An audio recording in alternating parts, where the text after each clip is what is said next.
Pendant que les bons éleveurs soignent les maladies de leurs poules, les éleveurs excellents préviennent les maladies avant qu'elles n'arrivent. Aujourd'hui, je vais te parler d'un mot qui est souvent négligé dans l'élevage. C'est un mot que beaucoup d'éleveurs débutants et intermédiaires négligent. Et pourtant, le simple fait de le maîtriser peut tout changer dans ton activité. Nous allons parler de la prophylaxie. C'est quoi la prophylaxie? Et comment ce mot-là peut t'aider à tout changer dans ton élevage de volailles? Reste jusqu'à la fin pour ne rien manquer. Et surtout, abonne-toi et active la cloche de notification pour ne rater aucune de nos prochaines vidéos. Sans plus tarder, c'est parti.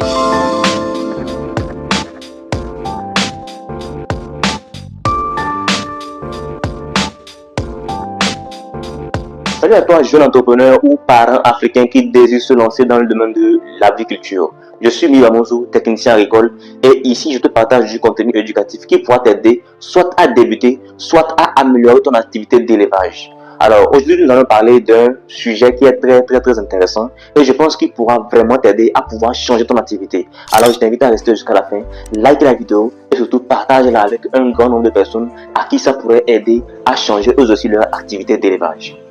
La prophylaxie, de quoi il s'agit? Comme je l'ai écrit ici, la prophylaxie c'est tout simplement l'ensemble des moyens et des méthodes qu'on met en place pour pouvoir prévenir les maladies qui pourraient arriver. La prophylaxie c'est pas un produit, c'est pas un traitement, c'est un ensemble de stratégies qu'on met en place étape par étape pour éviter que les maladies arrivent dans ton élevage. La prophylaxie c'est pour prévenir les maladies, donc c'est important à savoir. Et donc, quand on parle de prophylaxie, il y a plusieurs choses qui entrent en jeu.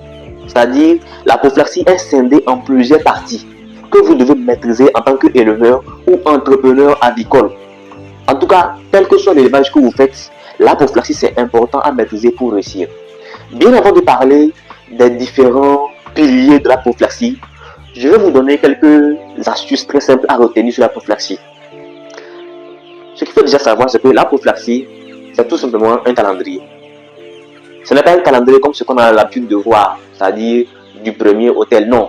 Ici, c'est un calendrier qui s'adapte en fonction de votre activité. C'est-à-dire que quoi? Vous recevez des poussins le 1er janvier, par exemple. Et on vous dit que vous devez faire le vaccin contre le Newcastle. C'est une maladie aviaire qu'on appelle communément la peste aviaire. On vous dit que vous devez faire le vaccin contre cette maladie-là le 5e jour ou bien le 4e jour. Donc, vous devez être en mesure d'adapter cela par rapport à votre activité, en fait. Donc, c'est comme ça que la prophylaxie se fait. C'est un calendrier qui s'adapte par rapport à votre activité. Un deuxième point à connaître, la prophylaxie est personnelle aux fermes. Vous allez tomber peut-être sur un éleveur sur les réseaux sociaux qui va vous dire que lui, il utilise une prophylaxie qui lui permet de rentabiliser depuis des années. Et il vous donne la prophylaxie. Le problème, c'est que lui, il a 5000 poules, alors que vous n'avez que 15 poules ou 20 poules à la maison. Si vous voulez appliquer la même prophylaxie que lui, il applique dans sa ferme sur 5000 sujets, vous n'allez pas rentabiliser. Parce qu'une prophylaxie s'adapte par rapport aux réalités de l'élevage. Si Monsieur X a 10 000 poulets, la prophylaxie qu'il utilise ne sera pas forcément la même que moi, un petit éleveur qui n'a que 100 sujets à la maison. Donc la prophylaxie est personnelle aux fermes. Ou si je vais faire simple, je dirais que la prophylaxie est personnelle par rapport à l'éleveur qu'on a en face. Dans certaines situations, la prophylaxie aussi peut varier d'un pays à un autre parce qu'on n'a pas les mêmes réalités quand on parle de maladie.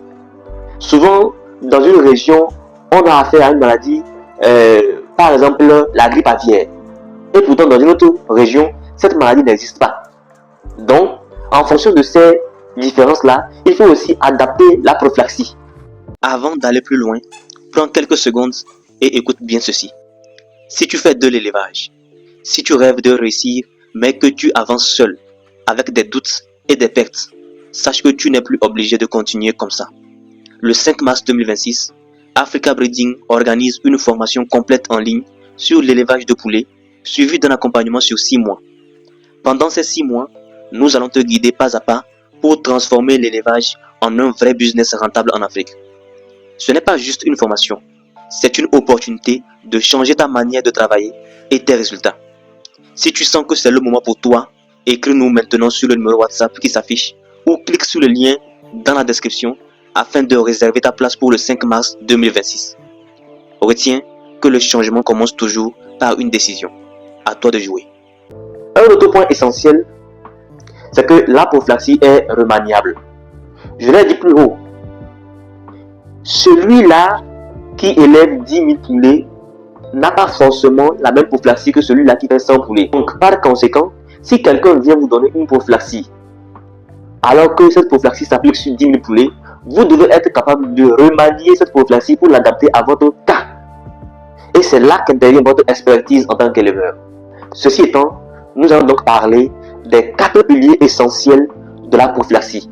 Ces 4 piliers, si vous les maîtrisez, croyez-moi, vous allez tout changer dans votre activité d'élevage de poulets.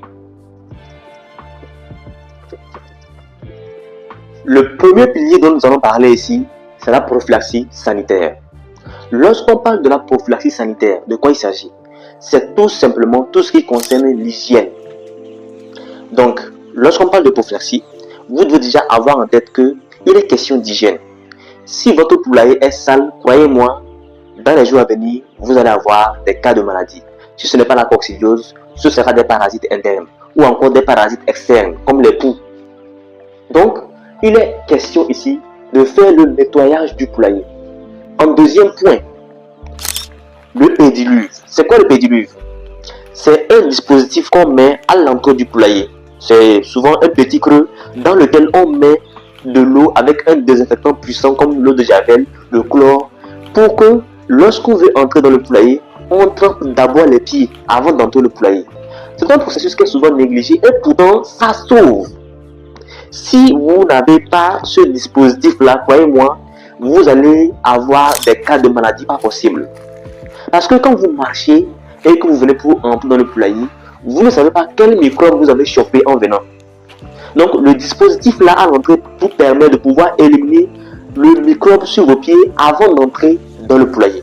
C'est très important, le pédiluve. Pour ceux qui n'ont pas les moyens, vous pouvez juste installer un seau. Donc un seau en moitié coupé. Donc vous installez ça, vous mettez de l'eau avec de l'eau de javel. C'est déjà bien pour réussir. Un autre point important lorsqu'on parle de prophylaxie sanitaire, il s'agit de limiter les visites.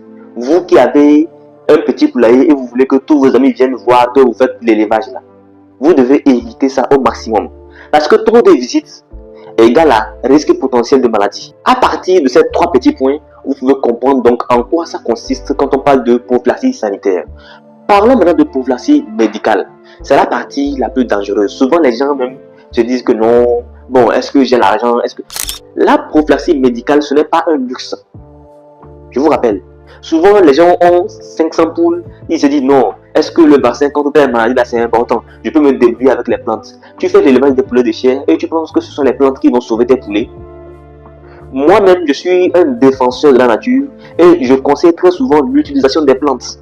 Mais attention, dans certaines activités, il faut éviter de penser que les plantes vont vous sauver.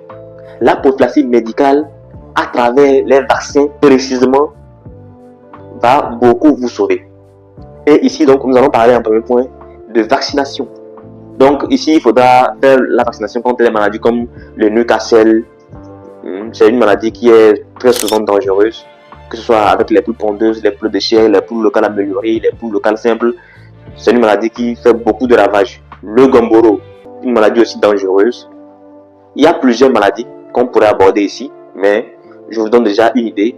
Donc, pour ceux qui cherchent à en savoir plus, nos documents de formule alimentaire pour prophylaxie sont disponibles. Cliquez sur un lien dans la description pour accéder à nos documents. C'est à 3550 seulement. Ensuite, nous avons le déparasitage. Une opération aussi négligée et pourtant qui sauve. Alors, lorsqu'on parle du déparasitage, on a 2 volets. On a le déparasitage interne et le déparasitage externe. Le déparasitage interne, c'est tout simplement à l'intérieur des poulets. Et le déparasitage externe, c'est à l'extérieur des poulets. Comme je l'indiquais plus haut, quand un poulailler n'est pas nettoyé, vous pouvez avoir la présence des poux. Et les poux attaquent où? Sur les poulets. Donc quand ça attrape les poulets, vous savez que vos poulets ne sont pas à l'aise. À tout moment, elles se picorent. Et ça crée un grand stress. Ce stress maintenant peut réduire votre productivité. ça peut réduire la ponte, ça peut même occasionner des cas de maladie parce que le stress en fait affecte l'immunité des poulets. Ce qui fait que les poulets ne sont plus vraiment résistants aux différents cas de maladie qui pourraient arriver. Et par conséquent, il est important de temps en temps d'apporter des produits qui peuvent limiter les cas de parasitage externe. Par exemple, la cendre, c'est bon. Vous pouvez de temps en temps, au moins une fois par mois, éparpiller de la cendre dans votre poulailler. Ça prévient. Le déparasitage interne, très important. Il faut le faire au moins une fois par mois. C'est ce que je conseille. Le déparasitage interne est très important. Vous donnez l'aliment à vos poulets régulièrement. Quand vous ne les déparasitez pas au moins une fois par mois, vous allez être surpris que vous leur donnez à manger, mais les poulets ne grandissent pas, ils ne grossissent pas, ils sont maigres. C'est souvent parce qu'il y a des vers à l'intérieur. Souvent, lorsqu'on fait les abattages, vous allez constater que dans les intestins, il y a beaucoup de vers. Ouais, ce sont les parasites. Et donc, vous devez leur donner des parasitants tout le temps pour éviter ces parasites internes-là qui viennent vraiment prendre les nutriments essentiels dans l'aliment que vous donnez à vos poulets. Il est important de déparasiter ces poulets régulièrement. Le troisième pilier important à maîtriser lorsqu'on parle de prophylaxie, c'est la prophylaxie alimentaire. Prophylaxie alimentaire. Vous comprenez déjà que c'est une prophylaxie en fait qui s'applique à l'alimentation. Qu'est-ce qu'il est important à comprendre ici quand on parle de prophylaxie alimentaire? Vous devez comprendre que un mauvais aliment égale à une potentielle maladie. Parce que les gens ne le comprennent pas souvent, mais si vous ne savez pas composer de bons aliments, c'est vrai que ça agit sur la productivité. Mais d'autre part, si votre aliment est bien composé, vous avez un aliment de très bonne qualité, d'accord. Mais à partir du moment où cet aliment est mal conservé et qu'il y a des champignons qui se développent dans cet aliment, l'aliment devient toxique. Il devient toxique. Et un aliment toxique va vous causer des dégâts pas possibles. Il y a énormément de personnes qui ont perdu leur grand cheptel juste parce que l'aliment était de mauvaise qualité. Pas de mauvaise qualité parce qu'il a été mal composé, mais de mauvaise qualité parce qu'il a été mal conservé. Et donc, il y a eu un développement de bactéries nuisibles dans l'aliment. Et ça a affecté gravement la santé des poulets. Donc, la prophylaxie alimentaire, ce n'est pas un point à prendre à la légère. Vous devez la maîtriser pour vraiment réussir. Et moi, je partage tout le temps des conseils par rapport à cela. Donc, dans la communauté Africa Breeding, pour ceux qui veulent intégrer, il suffit d'acheter un document. Donc, les documents sont disponibles dans la description de la vidéo. Vous pouvez cliquer sur un lien, vous accédez à un document et vous m'écrivez pour accéder à la communauté Africa Breeding où je partage régulièrement ce genre de conseils qui pourraient vous aider à pouvoir éviter des dégâts pas possibles.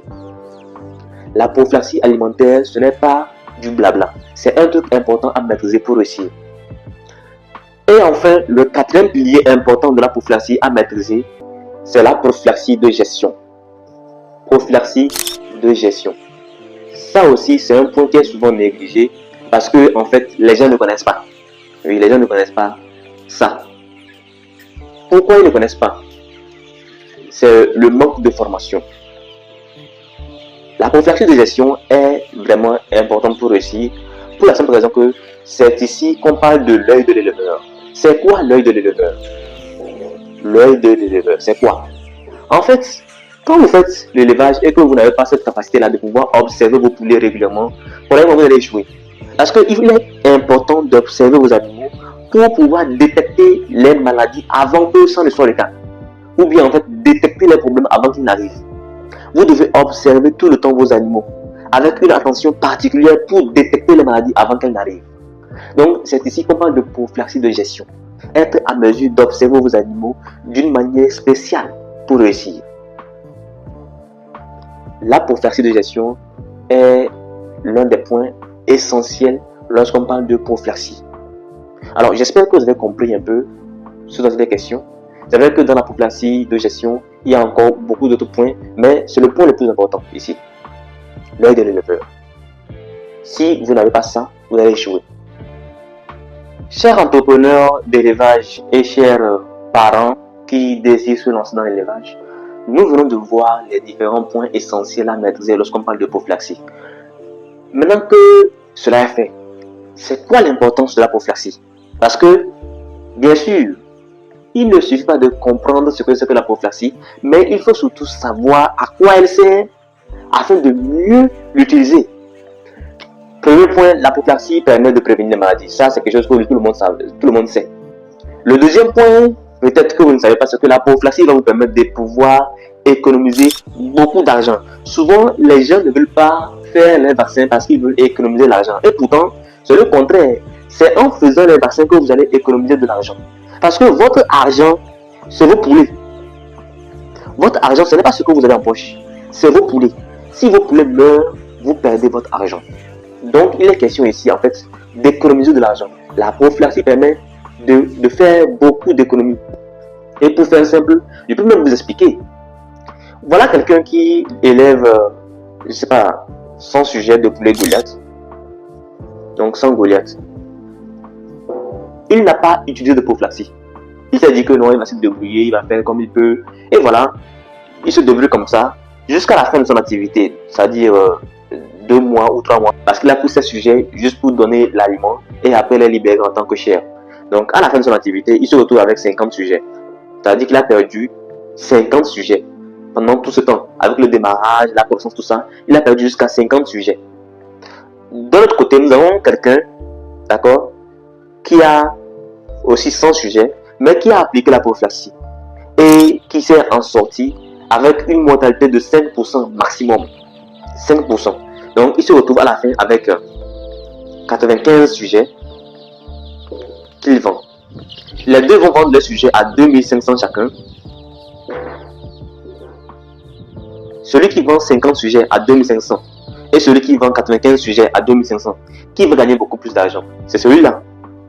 Et c'est vrai qu'après tout, vous me direz, oui, gagner beaucoup d'argent, ça ne signifie pas qu'on a été rentable. Oui, c'est vrai, parce que il faut pouvoir soustraire le coût de production du chiffre d'affaires pour vraiment se dire qu'on a été rentable ou pas. Mais croyez-moi, quand vous faites les calculs, vous allez vous rendre compte que celui-ci a perdu beaucoup plus que celui-ci.